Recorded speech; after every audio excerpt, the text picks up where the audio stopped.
Hello and welcome to a new video, and in this one we're going to be looking at how you can create your own sound sets. Last time we looked at using the sound sets that you can buy in the Spikeworks shop, but we can also create your own sound sets for whatever you want, and we'll show you in this video how to do that. Now it's assumed that you've already got your Sirenscape account and it's all set up and you can play sounds through Fantasy Grounds. So let's have a look at the sound set dialog. Any sound sets that you have will be listed here, and to create a new one we just go to the green plus icon and add in a new sound set. If we have a look at the type here, this is a clickable box, and when we click this we can see that we've got a type of trigger, and if we click again we get content and then back to the beginning. When we look at trigger, we've got various subtypes here, which is chat, cast, attack, fumble, miss, crit, and hit, and back to chat. And in content, we've got story, image, and NPC, and back to subtype. So what we're doing with this dialogue here is that we're simply creating a link between something. It could be a story entry, an NPC, it could be something that's sent to the chat box, some spell that's cast. We're just creating a link to that, to an actual sound, and this is basically all of this dialogue does. So if we have a look at the content first, which is probably the easiest one to look at, and let's have a look at a book here. Let's open up the Curse of Strahd, and we've got the page here, Into the Mists, open. So if we wanted to create a sound or create a link to a sound when we open this page, then this is where we will start. We'll open up a new sound set, and we're just going to drag this link and drop it into the type, and it will automatically recognize what the type is, story in this case, and will add the link for the story into this dialog here. We can now get rid of that. So now we need to link some kind of sound to this particular page. So if we go into our context menu and then click on our sound settings, we get a list of sounds here. If we type in something like Barovia, we should get a bunch of sounds. Now, there is a Curse of Strahd sound pack, which you can get from this dialog here. If we click on this and scroll through it, you'll find that there's a Curse of Strahd, which will probably give you more options. But this is just me being lazy and doing the easy way. So if we have a look here at the top, we can scroll down all the Bavaria sounds. Here we've got some crows, so let's drag that in and just drop it into the sounds panel here. And we've got a bit more Barovia music, so let's do that. And we just drag that in. So you can drag as many sounds as you like in here, and they don't need to be specifically related to the Curse of Strahd. It could be anything that you particularly want. So really we're done. We've got the title and everything like that. We've got everything all sorted out. So if we go back to our book here, The Curse of Strahd, and if we open up this page, we can see that in our sound context menu, the sounds that we have added in here are now been placed into the sound context, and we can now play these sounds from this dialog here just by clicking on the play button. You can also play them from here if you wanted to, if this happened to be open. But this is the way that you create all your sound links for stories or anything like that. Then you just create a dialogue, create your or link your story entry, and then link the sounds that you want to play for that story entry. Okay, we've got enough of that music now. So let's get rid of that one, and we'll get rid of this and this and this. And let's have a look at another sound set that we might want to set up, this time for an NPC. And it's exactly the same thing. We just open up a new sound set. We open up our NPC list. Let's take the adult Black Dragon. We're just going to drag and drop that in there. It automatically knows that it's an NPC, and it's put the adult Black Dragon in here. We can go to here and type in Black Dragon. we've got a bunch of sounds that we have got here. We can just drag in whatever ones that we want for this particular sound. And then when we go to the adult black dragon and open it up, we'll see that all the sounds that we have selected come in here, and we can then, as we saw before, just play these sounds. Okay, you get the idea. We can play the sounds from this panel here. Now this will work if you have this black dragon in an encounter, for example, and you place the encounter onto the combat tracker, then the context sounds will appear for the encounter as well.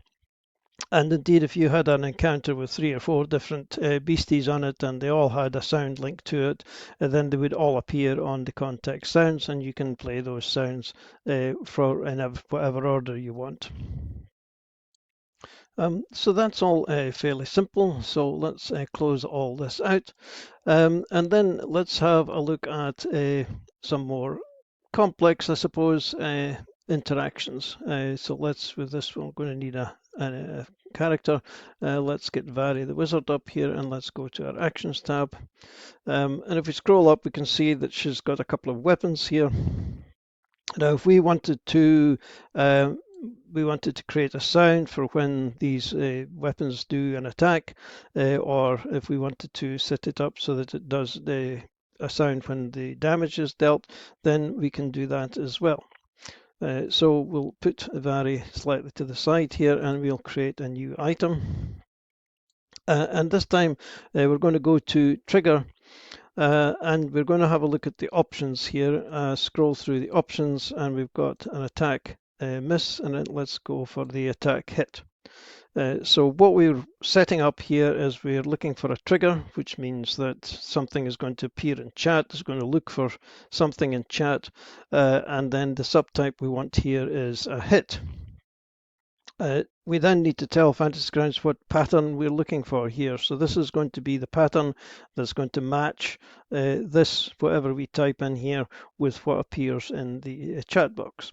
So in this case, we're going to just click on the green plus to add, and then we're going to put in dagger, because that's what we want. So we're looking for a dagger hit. We can put a title in here if we want. And then we're going to look for a sound that we could play. So we're just going to type in dagger, and we'll scroll down, and here we've got a dagger hit. So we're just going to drag that sound in to our dialog here, and this is going to link this dagger hit with the sound. So in order to test this out, we need the combat tracker up. We need an NPC onto the combat tracker, and we want a Vary to make a dagger attack against this cultist. And eventually we will hear, oh, we missed. We should really put the manual dice roller on. We could hear all day, but eventually she will hit. Okay, one more time. Right, let's put the manual dice roller on so that we can guarantee this. So let's drag the dagger in again. Oh, I've missed it. No, that's the wrong button. Let's drag it in, give it a 19. And so we can now hear that the dagger has hit, and we get play a sound, and this gets played automatically every time someone, it doesn't need to be this particular PC, but any time that someone hits with a dagger, it could be an NPC as well, but any time that someone hits with a dagger, then we'll get that sound being played. If we wanted a different sound for a crit, then we can add another item here. We can go to the trigger and then just get the attack crit patterns, dagger again, and then we can find a dagger critical here. drag that in, and then this time when Vari makes an attack, we make it a 20, click OK, and we get a different sound played when the dagger makes a critical hit. Okay, one thing now that I didn't mention here was that there are different sound types here, and as you can see, this dagger hit is still playing and will continue to play because this is a sound effect.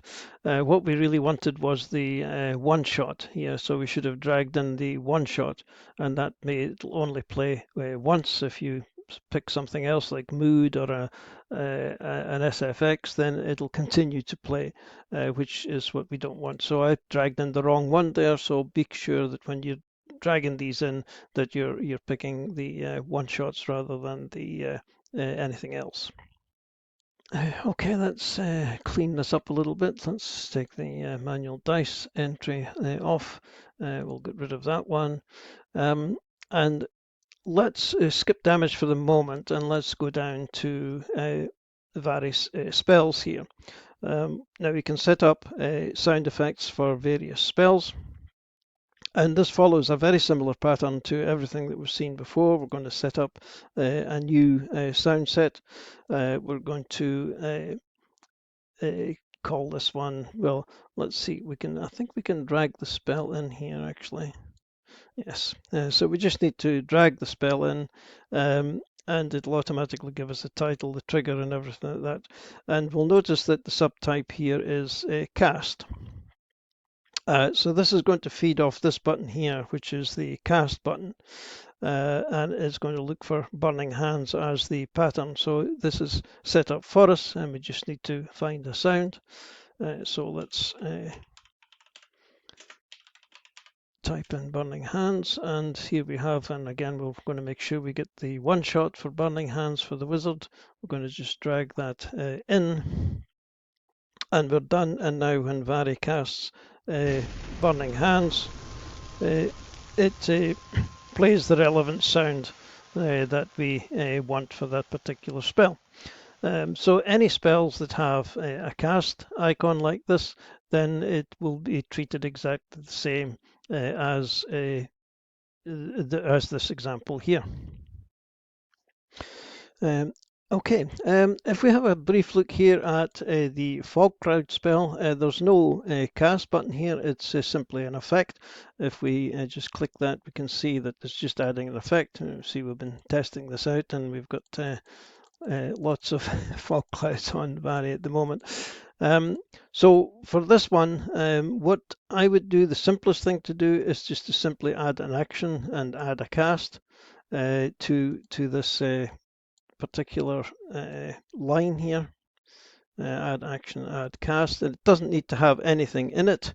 It just needs to have a cast, and then when we decide that we want some kind of thing here, we can drag this in. We can find the fog cloud sound if there is one, and there is, and we can just drag that in here. And now when Vari casts the spell, then it'll make the appropriate sound for that spell.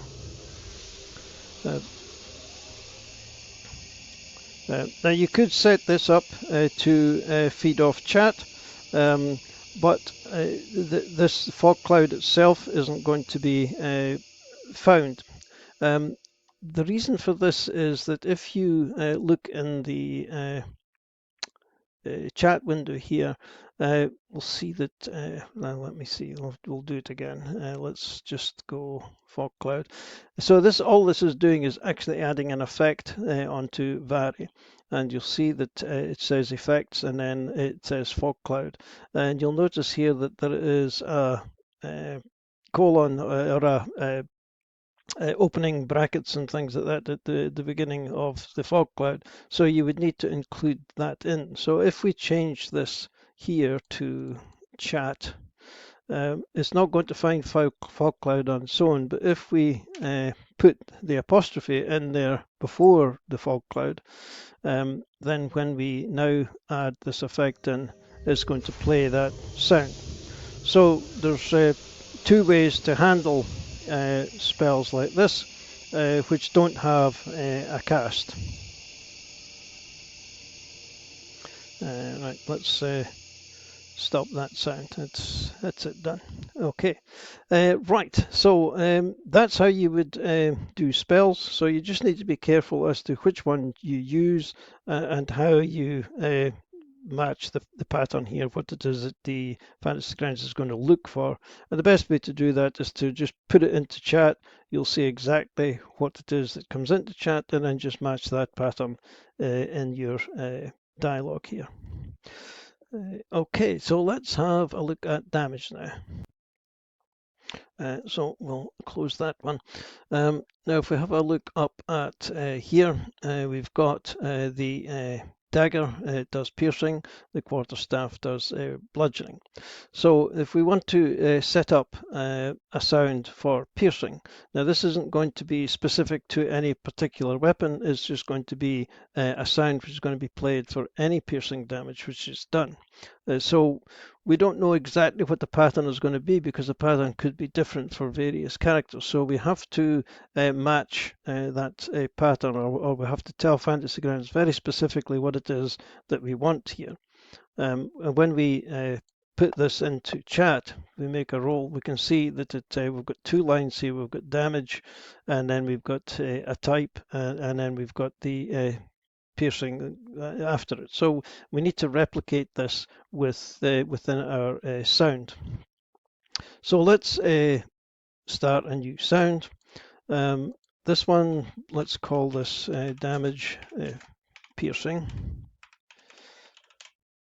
Okay, and then we're going to look at our trigger, and we're going to be looking for a pattern in chat. So the first pattern that we have to match is damage, because we want to know that this is damage. And we're going to use this button here, which is a Lua pattern match. And it's kind of important that we use this for this particular kind of sound that we want to play, because we want to match the pattern pretty precisely. So we're actually going to put this symbol in, the sort of kind of up arrow thing. And this is going to tell Fantasy Grounds that this is the very beginning of the sentence. That this word that we're going to put in here must come at the very beginning of the sentence. So we're looking for damage. Now we're actually looking for damage in brackets. So we've got to tell Fantasy Grounds to ignore the brackets. So we need a percentage sign, which is an escape character. And it means don't use the normal thing that you would do in Lua for brackets, which would be to signify that it's a set. So we're going to tell Fantasy Grounds to ignore this brackets as being what it would usually be, and just say that this is just brackets in this case. And then we're going to type in damage all in capital letters, because it's all in capital letters here, so we want to match this exactly. So that's the first thing that we want to match, is that we want to know that this is going to be damage. And we're going to tick this little box here so that it uses the pattern or the Lua pattern. Now we're going to need another line, so let's add another line onto this. And then we need to replicate this bit here, which is type piercing. So again, we need to be exactly what this is, and we're going to have to tell Fantasy Grounds to ignore the brackets again, and then put in our brackets, and then we need type, and then we need a colon, because that's what it is, and then we need piercing, all in lowercase, because that's how it's sounded in here. And then we need to tick this little box again to say that we're looking for a Lua pattern match rather than just anything. Now, having said all of this, this will work without the pattern matching, without all these symbols and everything. It will work if you just have damage and type piercing in two lines. It will work, but it's not always going to necessarily work exactly how you think it might work, because there could be some other thing which is doing damage or piercing or something like that, and you might get the wrong sound being played. But here we've set this all up so that hopefully now when we make some piercing damage, this is going to play this sound. Oh, we didn't. We haven't allocated a sound. So let's go back to dagger. No, we want piercing. Okay, we've trawled through it and we found here dagger pierce. So this is the sound that we want to play. And although it's saying dagger pierce here, this is going to work with any weapon that does piercing damage. It's not going to just because we've only matched damage and piercing here. It's not going to look for a particular weapon. It's just going to look for the piercing. So hopefully now, when Vari does some piercing damage, then you'll see that we've got a sound being played.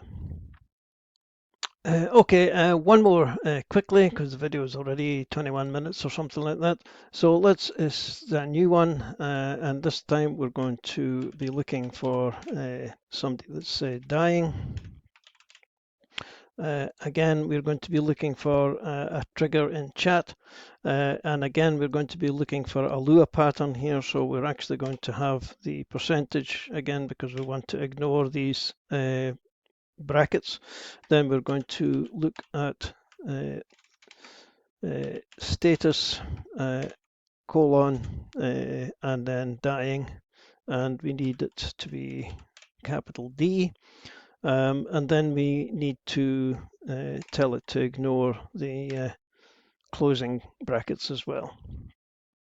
I think that let's yeah, here we go. We've got the Wilhelm scream here, which is fine. And we're going to drag that off. So this is going to look for the status dying. So this again is going to work for any character that has dying and matches this pattern. We're going to click our Lua pattern matching again. So let's give this aberrant cultist 136 wounds. No, 136 wounds. So it's on its last legs. So if Vari now does some damage to it, the aberrant cultist is dying. We got the Wilhelm scream, and all is right in the world. Right, okay, a bit longer than maybe I should have made 2 videos out of this, but at any rate, that's it. That's how you would create your own sound sets. Hopefully this has been useful, and thanks for watching, and we'll see you in the next video. Cheers for now.